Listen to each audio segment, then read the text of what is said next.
जातीय जनगणना पर हाईकोर्ट के द्वारा अंतरिम रोक लगाने के बाद बिहार की सियासत जो है वो गर्मा गई। एनडीए और महागठबंधन जो है वो अब लगातार आरोप प्रत्यारोप कर रहा है, जहां आरजेडी जेडीयू ये बता रही है कि जिन लोगों ने याचिका दायर की थी वो बीजेपी के ही लोग हैं और बीजेपी नहीं चाहती है कि देश में जातीय जनगणना हो। वहीं भाजपा के लोग इसे न्यायालय का फैसला बता रहे हैं। भाजपा के कई नेता तो कह रहे हैं कि हम जातीय जनगणना के समर्थन में थे ही, जब विधानसभा में बकायदा ये प्रस्ताव पारित हुआ था तब हमारी भी सहमति थी, लेकिन तब आरजेडी और जेडीयू नेता ये सवाल उठाते हैं कि जो लोकसभा सदन है वहां पर बाकायदा केंद्रीय मंत्री ने एक बयान दिया था कि इस देश में जातीय जनगणना नहीं हो सकती है और उसके पीछे वजह भी बताई थी।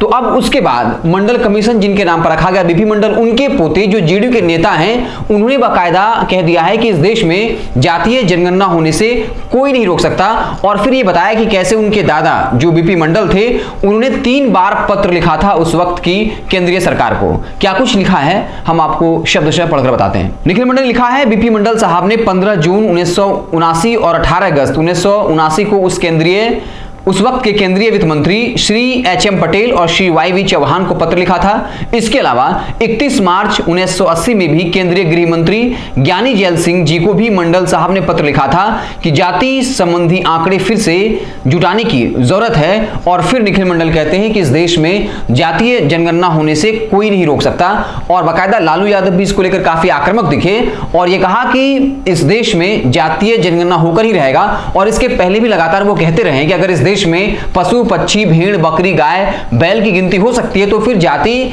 की गिनती क्यों नहीं हो सकती, क्योंकि जब जाति की संख्या का पता होगा तभी उनके लिए जो जरूरी योजनाएं होती हैं उनके लिए बनाई जा सकती है। तो जातीय जनगणना को लेकर कुल मिलाकर बिहार की सियासत काफी गर्म हो चुकी है और आरोप प्रत्यारोप का दौर चल रहा है। और महागठबंधन की सरकार यह कही कि पूरे देश की विपक्षी पार्टियां इसको भुनाने में लगी हैं, क्योंकि अगर चुनाव के वक्त में जातीय जनगणना का माहौल बना रहेगा तब ओबीसी वोट बैंक में एक बड़ी सेंधमारी की जा सकती है। क्योंकि बीजेपी हिंदुत्व के नाम पर कई ओबीसी बड़े स्तर पर जो कह सकते हैं कि ओबीसी वोट बैंक को अपने पाले में करने में सफल हुई है और उस हिंदुत्व के कह सकते हैं कि टक्कर में या हिंदुत्व के काट के तौर पे जो विपक्षी पार्टियां हैं वो जातीय जनगणना का इस्तेमाल करना चाहती है। इसलिए इस पूरे मसले को लोकसभा चुनाव में भुनाने की पूरी तैयारी है।